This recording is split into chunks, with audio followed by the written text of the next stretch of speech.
हाय। इस वीडियो में हम सीखेंगे कैश परचेजेस और कैश सेल्स। इसके आगे वाले वीडियो में मैंने आपको credit purchase of goods, credit sales of goods और क्रेडिट परचेज ऑफ फर्नीचर बताया और फर्नीचर का पेमेंट कैसे किया उसकी एंट्रीज आपको बताई। अब इस वीडियो में हम ये एंट्रीज सीखेंगे। Goods purchase for cash worth ₹5,000। अब ये वर्थ का मतलब क्या है? मतलब वैल्यू, आपको पता ही होगा। वर्थ मतलब वैल्यू होता है। और कैश सेल्स वर्थ ₹7,000।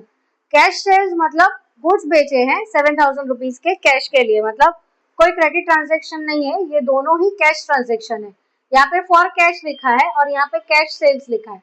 यहाँ पे कैश परचेजेस भी लिखा हो सकता है, यहाँ पे पार्टी का नाम भी दिया हो सकता है कि goods purchase for cash worth ₹5,000 from mister x.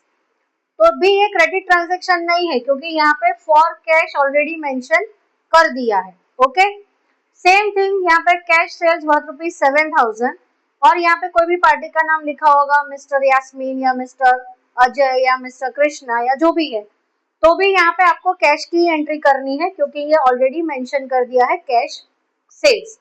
Okay, तो जब भी गुड्स परचेस करते फॉर कैश तो क्या एंट्री आएगी?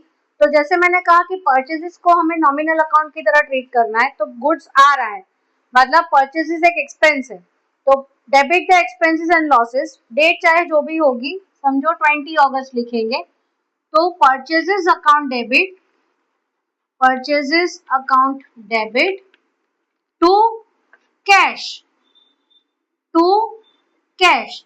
अब यहाँ पे देखो फॉर कैश लिखा है इसलिए हम टू कैश लिख रहे हैं।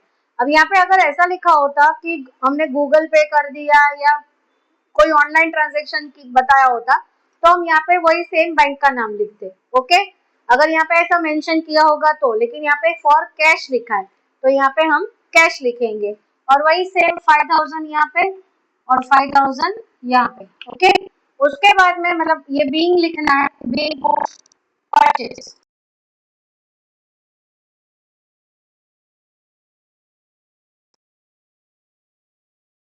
ऐसे उसके बाद में नया ट्रांजेक्शन, समझो कि सेम डे सेल्स भी हो गया तो सेम डे की डेट लिख के, अभी कैश सेल्स है मतलब सेल्स में क्या होता है, जैसे परचेज में गुड्स कैश गया तो credit what goes out, debit the expenses and losses.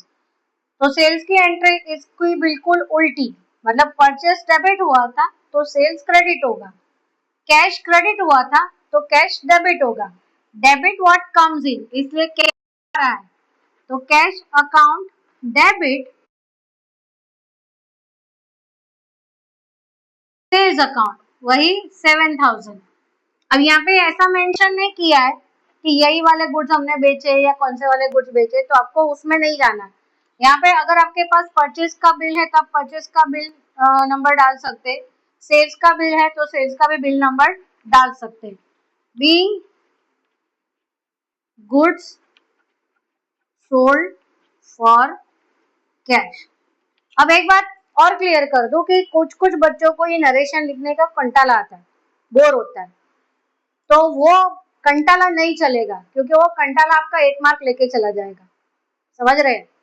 ये एक कंटाला, ये दूसरा कंटाला, 2 मार्क्स आपके ऐसे ही चले जाएंगे। तो कंटाले को मतलब 2 रील स्क्रॉल कम करना और ये नरेशन लिख लेना, तो आपका 2 मार्क्स आ जाएगा, मतलब मिल जाएगा, अदरवाइज 2 मार्क्स चला जाएगा। ओके, तो इस वीडियो में हमने क्या देखा कि कैश परचेजेस और कैश सेल्स की एंट्रीज क्या होगी। परचेजेस के लिए purchase account debit to cash और सेल्स के लिए कैश आ रहा है, डेबिट व्हाट कम्स इन, और सेल्स नॉमिनल अकाउंट है तो credit the incomes and gains. अब यहाँ पे समझो इसी ट्रांजेक्शन को हम थोड़ा सा मॉडिफाई करें, मतलब ट्रांजेक्शन बदल जाएगा। गुड्स परचेज के बदले अगर यहाँ पे हम फर्नीचर परचेज कर दे, फर्नीचर परचेज फॉर कैश, तो यहाँ पे गुड्स की जगह पे मैं फर्नीचर लिख दूं तो यहाँ पे मेरा परचेजेस की जगह पे हो जाएगा फर्नीचर। ठीक है, वही फर्नीचर मतलब वही फर्नीचर मैंने खरीदा है तो debit what comes in, furniture मैंने खरीदा, लेकिन इस बार मैंने उधार पे नहीं खरीदा तो यहाँ पे मैंने लिख दिया कैश। और यहाँ पे नरेशन में भी बीइंग फर्नीचर परचेज। ठीक है, तो हर जगह पे क्या आ जाएगा, फर्नीचर। मैंने फर्नीचर परचेज किया है तो फर्नीचर लिखूंगी, क्योंकि वो एसेट है, वो गुड्स नहीं है, इसलिए फर्नीचर का नाम आएगा। फर्नीचर की जगह पे अगर मोबाइल फोन है या मशीनरी है या कोई भी एसेट की चीज है, इन शॉर्ट जो बिजनेस के लिए आप खरीद रहे हैं, तो उस एसेट का नाम यहाँ पे आ जाएगा, क्योंकि सारे एसेट्स पहले भी मैंने बोला था रियल अकाउंट में आते हैं, और रियल अकाउंट का रूल है डेबिट व्हाट कम्स इन। तो आप जो भी चीज खरीदेंगे, अगर आप मोबाइल फोन भी खरीद रहे हैं तो वो गैजेट्स में आ जाता है, इलेक्ट्रॉनिक गैजेट्स में, तो वो मोबाइल फोन अकाउंट डेबिट हो जाएगा। या इलेक्ट्रॉनिक गैजेट, आपको जो नाम सही लगता है, आपने 2-4 इलेक्ट्रॉनिक गैजेट्स खरीदा है, मतलब लैपटॉप भी खरीदा है, कंप्यूटर भी खरीदा है, टीवी भी खरीदा है ऑफिस के लिए या शॉप के लिए, साउंड सिस्टम भी खरीदा है, तो अब सारी चीजें एक साथ डाल के भी लिख सकते हैं, लेकिन डेप्रिसिएशन के टाइम पे आपको फिर तकलीफ होगी, तो बेटर है अलग अलग ही लिखना। तो यहाँ पे furniture account debit to cash, क्योंकि कैश पेमेंट हो गया है। ठीक है, तो इस वीडियो में ओवरऑल हमने 3 एंट्रीज सीखी, तीनों ही कैश ट्रांजेक्शन्स थे। एक में हमने गुड्स खरीदा कैश से, एक में हमने गुड्स बेचा कैश से, और एक में हमने फर्नीचर खरीदा कैश देकर। तो इस तरह से 3 एंट्री हमने यहाँ पे सीख ली है। अगर आपको कोई भी और एंट्रीज जो मैं मेरे इसमें वीडियो में इंक्लूड नहीं हो रही है और आपको समझ में नहीं आ रही है, तो आप मुझे कमेंट सेक्शन में बता सकते हैं, पूछ सकते हैं, मैं उसका वीडियो बना के अपलोड कर दूंगी, या किसी और तरह से मतलब कमेंट में ही रिप्लाई कर दूंगी, या जो भी मोड ऑफ कम्युनिकेशन होगा वो हम कर लेंगे। तब तक के लिए स्टे ट्यून।